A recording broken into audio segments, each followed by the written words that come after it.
ఈరోజు రాజశేఖర రెడ్డి గారు ఉమ్మడి ఆంధ్ర రాష్ట్ర నాయకుడిగా 2 సార్లు గెలిచిన నాయకుడు. అలాంటి నాయకుడికి రాజకీయాలు ఆపాదిస్తూ గెలుపు ఓటములను ఆపాదిస్తూ ఈరోజు రాజశేఖర రెడ్డి గారి విగ్రహాలను ధ్వంసం చేస్తున్నారు టీడీపీ గూండాలు. ఇది ఎక్కడి న్యాయమని అడుగుతున్నాం. రాజశేఖర రెడ్డి గారు మన రాష్ట్రం కోసం ఎన్నో అద్భుతమైన పథకాలు చేయడం నిజం కాదా? మన రాష్ట్ర ప్రజల కోసం తాను బతికినంత కాలం సేవలు చేస్తూ పోరాటాలు చేస్తూ బతకడమే కాకుండా చచ్చిపోయేటప్పుడు కూడా ఆఖరికి రచ్చబండకని వెళ్ళి ప్రజల కోసం తప్పించి చనిపోయిన మాట వాస్తవం కదా? మరి అలాంటప్పుడు అంత పెద్ద మనిషి, అంత మంచి మనిషి అయిన రాజశేఖర రెడ్డి గారి విగ్రహాల జోలికి తెలుగుదేశం పార్టీ వాళ్ళు ఎందుకు వెళ్తున్నారో చంద్రబాబు గారు వాళ్ళ నాయకులు సమాధానం చెప్పాలి. రాజశేఖర రెడ్డి గారు ఏదో వైసీపీ నాయకుడు అన్నట్టుగా వ్యవహరించడం జరుగుతుంది. వైసీపీ వాళ్ళు హత్యా రాజకీయాలు చేసుండొచ్చు, గుండా రాజకీయాలు చేసుండొచ్చు, కక్ష రాజకీయాలు చేసుండొచ్చు, మేము కాదంటం లేదు. కానీ దానికి రాజశేఖర రెడ్డి గారికి ఏమిటి సంబంధం అని అడుగుతున్నాం. వైఎస్ఆర్ సిపి అంటే యువజన శ్రామిక రైతు party. YS Rajasekhara Reddy party కాదది. వైసీపీలో రాజశేఖర రెడ్డి గారు లేరు, రాజశేఖర రెడ్డి గారి పథకాలు లేవు, రాజశేఖర రెడ్డి గారి ఆశయాలను నిలబెట్టే వాళ్ళు లేరు. మరి అలాంటప్పుడు రాజశేఖర రెడ్డి గారి విగ్రహాలను ఎందుకు పగలగొడుతున్నారో తెలుగుదేశం పార్టీ వాళ్ళు ఒకసారి ఆలోచించాలి.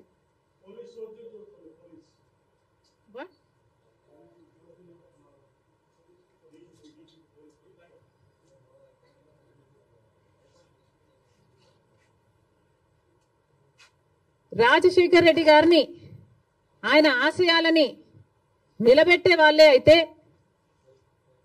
రాజశేఖర రెడ్డి గారు తలపెట్టిన జలయజ్ఞంని జగన్మోహన్ రెడ్డి గారు ఎందుకు విస్మరించారు? రాజశేఖర రెడ్డి గారు తన ప్రాణం కంటే ఎక్కువ నేను ఇందుకోసమే పుట్టాను, జలయజ్ఞం కోసమే పుట్టాను అని రాజశేఖర రెడ్డి గారు అంతగా జలయజ్ఞం కోసం తప్పిస్తే జగన్మోహన్ రెడ్డి గారు 6 నెలల్లో జలయజ్ఞం మొత్తం పూర్తి చేస్తానన్న జగన్మోహన్ రెడ్డి గారు కనీసం ఒక్క ప్రాజెక్టు కూడా ముట్టుకోలేదు. మరి వైసీపీలో రాజశేఖర రెడ్డి గారు ఉన్నారో లేదో ఆలోచన చేసుకోవాలి. రాజశేఖర రెడ్డి గారి ఎంతో ఇష్టమైన ఫీజు రీయింబర్స్మెంట్, ఇలాంటి పథకాలకు కూడా వైసీపీ ఈ రోజు వరకు కూడా అధికారంలోంచి దిగిపోయే రోజు వరకు కూడా 4,000 కోట్లు బాకీ పడింది. చిక్కీలకు, స్కూల్ యూనిఫాములకు, ఆఖరికి కోడిగుడ్లకు కూడా బిల్లులు కట్టలేదట. మరి అలాంటప్పుడు రాజశేఖర రెడ్డి గారి ఆశయాలను నిలబెట్టే పార్టీ వైసీపీ పార్టీ అని ఎందుకు అనుకుంటున్నారు? అది కాదు కాబట్టే ఈరోజు ప్రజలు వైసీపీకి అంత బుద్ధి చెప్పారు, గోతి తీసి పాతి పెట్టడం జరిగింది. మళ్ళీ చెప్తున్నాం, వైసీపీ అంటే యువజన శ్రామిక రైతు పార్టీ, వైఎస్ఆర్ పార్టీ కానే కాదు. రాజశేఖర రెడ్డి గారికి వైసీపీ పార్టీకి అసలు సంబంధమే లేదు. రాజశేఖర రెడ్డి గారు is a tall leader of the Congress party.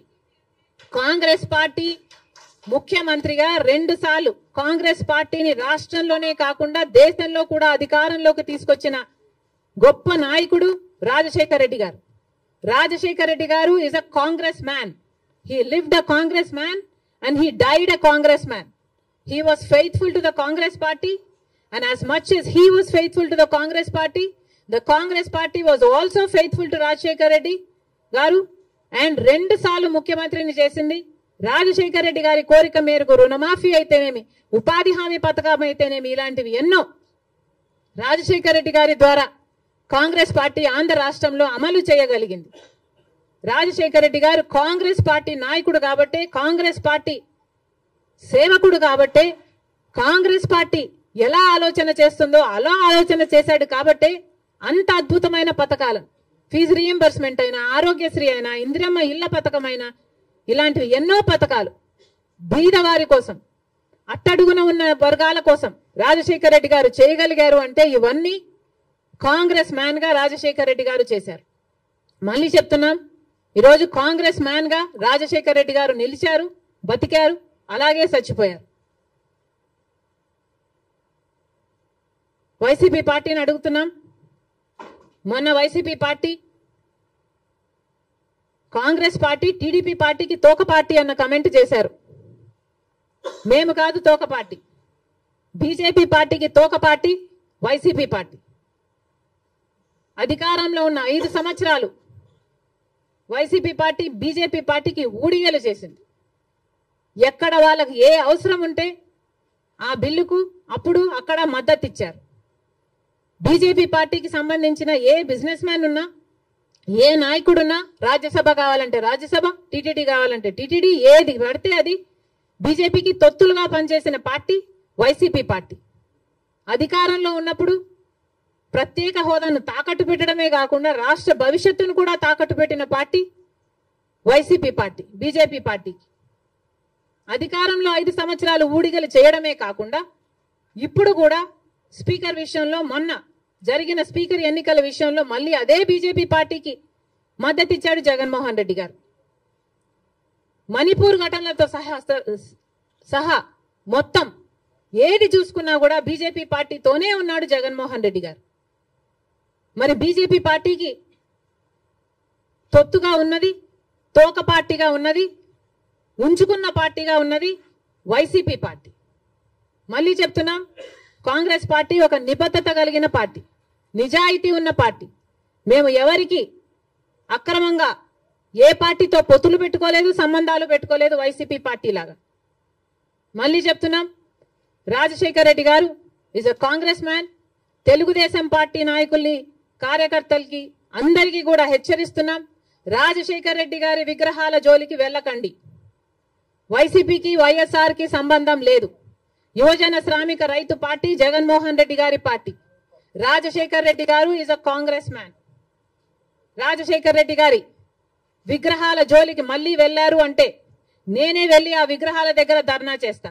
ఏ ఊర్లో మీరు బద్దలు కొడతారో ఆ ఊరికి వచ్చి, ఊరికి వచ్చి నేను ధర్నాలు చేసి మిమ్మల్ని బద్నాం చేస్తాం. అంతేకాదు, మీరు గుర్తుపెట్టుకోవాల్సిన విషయం ఏమిటంటే, ఇదే హత్య రాజకీయాలు, ఇదే కక్ష రాజకీయాలు, ఇదే గుండా రాజకీయాల వల్ల ప్రజలు విసుకెత్తి వైసీపీ పార్టీకి గోయి తీసి పాతి పెట్టడం జరిగింది.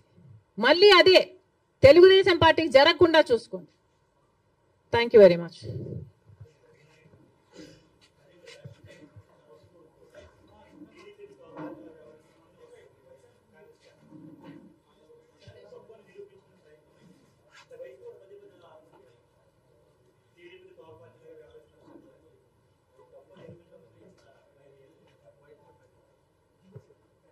కాదమ్మా, కాంగ్రెస్ పార్టీ ఎవరికి తోక పార్టీగా మేము ఎవరికి ఎప్పుడు వ్యవహరించలేదు కదా. మీరు ఎట్లా నిరూపిస్తారు మేము తోక పార్టీ అని? నేను ఇన్ని ఉదాహరణలు ఇస్తున్నా కదా, జగన్మోహన్ రెడ్డి గారు బీజేపీకి ఎలా తోక పార్టీగా మారారు, ఎలా తోక పార్టీగా ఉన్నారు అని నేను ఇన్ని ఎగ్జాంపుల్స్ ఇచ్చా, ఇన్ని ఇన్స్టెన్సెస్ ఇచ్చా కదా.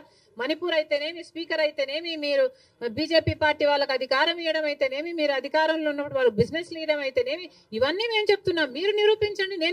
కాంగ్రెస్ పార్టీ ఎక్కడ తెలుగుదేశం పార్టీకి తోక పార్టీగా ఉన్నారు? ఒక్క చోట అంటే ఒక్క చోట కూడా మేము బీజేపీ పార్టీకి కానీ, తెలుగుదేశం పార్టీకి కానీ, పవన్ కళ్యాణ్ పార్టీతో కానీ మాకు ఎటువంటి, వైసీపీ పార్టీతో కూడా ఎటువంటి సంబంధాలు లేవు.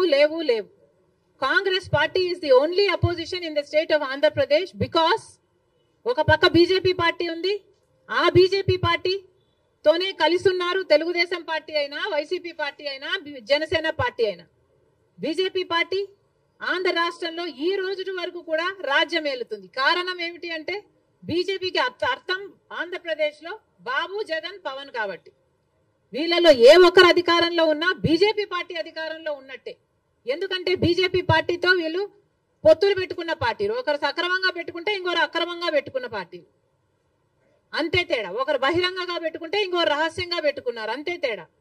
కానీ ఆ మొత్తం బీజేపీతోనే ఉన్నారు. జగన్మోహన్ రెడ్డి గారైనా, చంద్రబాబు గారైనా, జనసేన పవన్ కళ్యాణ్ గారైనా. ఒక్క కాంగ్రెస్ పార్టీ మాత్రమే ప్రజల పక్షాన నిలబడింది, ప్రతిపక్షంలో నిలబడిన పార్టీ ఈ రోజు ఆంధ్ర రాష్ట్రంలో.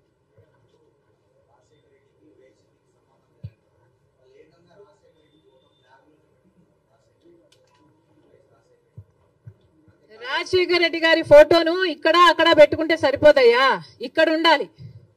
ఇక్కడ ఉంటే రాజశేఖర రెడ్డి గారి ఆశయాలు ఈరోజు నిలబడుండు. ఇక్కడ లేదు కాబట్టే రాజశేఖర రెడ్డి గారి జలయజ్ఞాన్ని గాల్లోకి వదిలేశారు, రాజశేఖర రెడ్డి గారి ఫీజు రీయింబర్స్మెంట్ గాల్లోకి వదిలేశారు. ఇక్కడ లేదు కాబట్టే రాజశేఖర రెడ్డి గారి ఆరోగ్యశ్రీకి కూడా బాకీలు పెట్టారు. రాజశేఖర రెడ్డి గారు అంతగా చెప్పుకుంటున్నారు కదా, మరి రాజశేఖర రెడ్డి గారి వర్ధంతి మొన్న జరిగిందయ్యా, 75వ వర్ధంతి. ఏం చేశారు? ఏం చేశారో చెప్పండి. 75వ జయంతి మొన్న జరిగింది. 75వ జయంతి రాజశేఖర రెడ్డి గారు ఎంత గొప్పగా చేసి ఉండాలి. మరి ఏం చేశాడు జగన్మోహన్ రెడ్డి గారు 75వ జయంతి కోసం? ఇడుపులపాయకి వెళ్ళారు. అక్కడ 5 నిమిషాలంటే 5 నిమిషాలు కనీసం కూర్చోలేదు, నిలబడ్డారు. రాజశేఖర రెడ్డి గారికి తూతూ మంత్రం లాగా అక్కడ ఏదో నివాళులు అర్పించామని చెప్పుకున్నారు. అంతేనా? సొంత తండ్రి కదా, 75వ జయంతి చేయాల్సింది, అంతేనా? ఎందుకు సిద్ధం సభలని పెద్ద పెద్ద సభలు పెట్టారే మీరు? పెద్ద పెద్ద హోర్డింగ్లు పెట్టుకున్నారు కదా, కోట్లు ఖర్చు పెట్టారు కదా, ఒక్కొక్క సభకి 30 కోట్లు 40 కోట్లు ఎంత ఖర్చు పెట్టారు సిద్ధం సభలకు?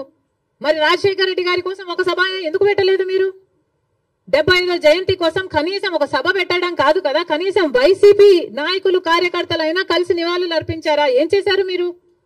ఇలాగైనా రాజశేఖర రెడ్డి గారి జయంతి జరుపుకోవాల్సింది. 75వ జయంతి కదా, స్పెషల్ కాదా? మీకేం అనిపించలేదా? మా నాయకుడు కాబట్టే, మా తండ్రి కాబట్టే, మా కాంగ్రెస్ పార్టీ ఓన్ చేసుకుంది కాబట్టి రాజశేఖర రెడ్డి గారి కోసం మేము అంత పెద్ద సభ పెట్టడం జరిగింది.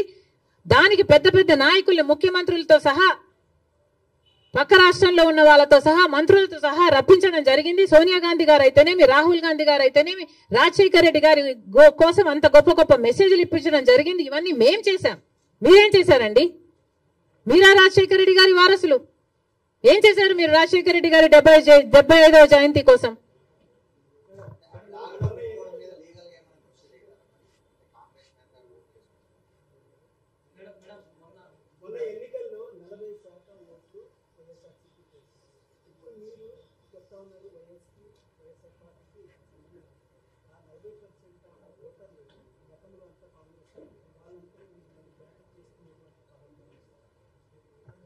తప్పకుండా చేస్తాం, ఎందుకు చేయకూడదు?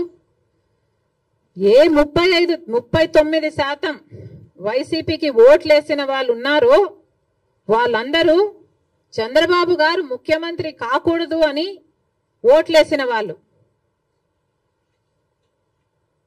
అంటే గత ఎన్నికలు మొత్తము చంద్రబాబు ముఖ్యమంత్రిగా కావాలా, లేకపోతే చంద్రబాబు గారు ముఖ్యమంత్రిగా వద్దా అన్న లైన్ మీద జరిగింది. ముఖ్యమంత్రిగా చంద్రబాబు గారు వద్దు అనుకున్న వాళ్ళు మొత్తం వైసీపీకి వేశారు. ఎందుకంటే కాంగ్రెస్కి ఆ ఛాన్స్ లేకపోయింది కాబట్టి, కాంగ్రెస్ వాజ్ టూ వీక్ కాబట్టి ముఖ్యమంత్రి స్థాయిలో చంద్రబాబు వద్దు అన్న వాళ్ళు జగన్మోహన్ రెడ్డి గారికి వేశారు తప్పితే జగన్మోహన్ రెడ్డి గారు ఫ్యాన్స్ ఏం కాదు.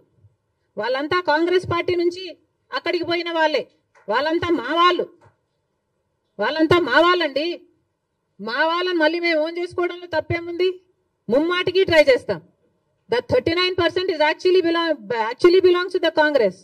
మా ఓటు బ్యాంక్ అది. చూపిస్తాం అది కూడా 2029 కల్లా.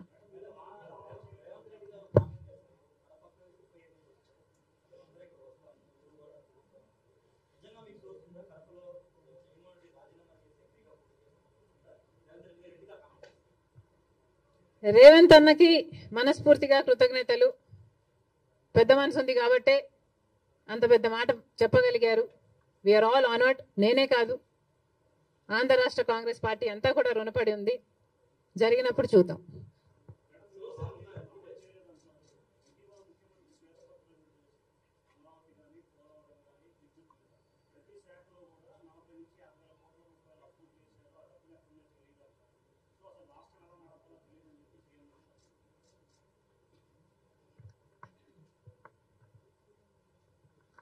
రాష్ట్రం ఎలా నడపాలో సీఎం తెలియదు అని చెప్తున్నారు అంటే నేను నమ్మను. ఆయనకు ఎక్స్పీరియన్స్ ఉంది అనుకునే జనాలు 4వసారి ముఖ్యమంత్రినిగా చేశారు. అలాంటి స్టేట్మెంట్ ఇచ్చుంటాడు అని నేను అనుకోను. ఒకవేళ ఇచ్చుంటే that's very very irresponsible. He has to figure out a way how to take this forward. చాలా అన్యాయం. చంద్రబాబు గారు 5 సంవత్సరాలు ముఖ్యమంత్రిగా ఉండి 2 లక్షల కోట్ల అప్పు చేస్తే జగన్మోహన్ రెడ్డి గారు 5 సంవత్సరాలుగా ఉండి 8 లక్షల కోట్ల అప్పు చేశారు. ఇక్కడ నుంచి ఎలా ముందుకు వెళ్ళాలి అనేది చంద్రబాబు గారు ఫిగర్ అవుట్ చేసుకోవాలి. అందుకు టైం పట్టొచ్చు. అందుకనే మేము ఇప్పటి నుంచి వీఆర్ నాట్ స్పెషల్ స్టేటస్ మీద, పోలవరం మీద, రాజధాని మీద మేము ఇప్పటి నుంచి ధర్నాలు కొట్లాట్లు చేయటం లేదు. ఎందుకంటే మాకు కూడా తెలుసు హీ నీడ్ సమ్ టైం. కానీ ఉచిత ప్రయాణం ఆడవాళ్ళ కోసం అన్నది అది వెంటనే చేయొచ్చు కదా అన్నదే నా పాయింట్. మహిళలకు మొన్న అమలాపురంలో ఒక ఆడబిడ్డ మీద అత్యాచారం జరిగింది, నంద్యాలలో జరిగింది. ఇలాంటివన్నీ ఆపడానికే, మహిళలకు కొంచెం సెక్యూరిటీ కలిగించడానికే సచ్ అన్ ఈజీ స్కీమ్ కదా. తెలంగాణలో 2 రోజుల్లో అమలు చేశారు. ఇక్కడ ఎందుకు చేయలేకపోతున్నారు? చేయండి. చేసిన తర్వాత దాని పరిణామాలు ఎలా ఉంటాయి, దాని నష్టాలు ఎలా ఉంటాయి, అది గవర్నమెంట్ ఆర్టీసీకి ఎలా భర్తీ చేయాలన్నది మీరు చూసుకోండి. కానీ మీరు ఆల్రెడీ వాగ్దానం ఇచ్చారు కాబట్టి నిలబెట్టుకోండి అని మాత్రమే మేము చెప్తున్నాం.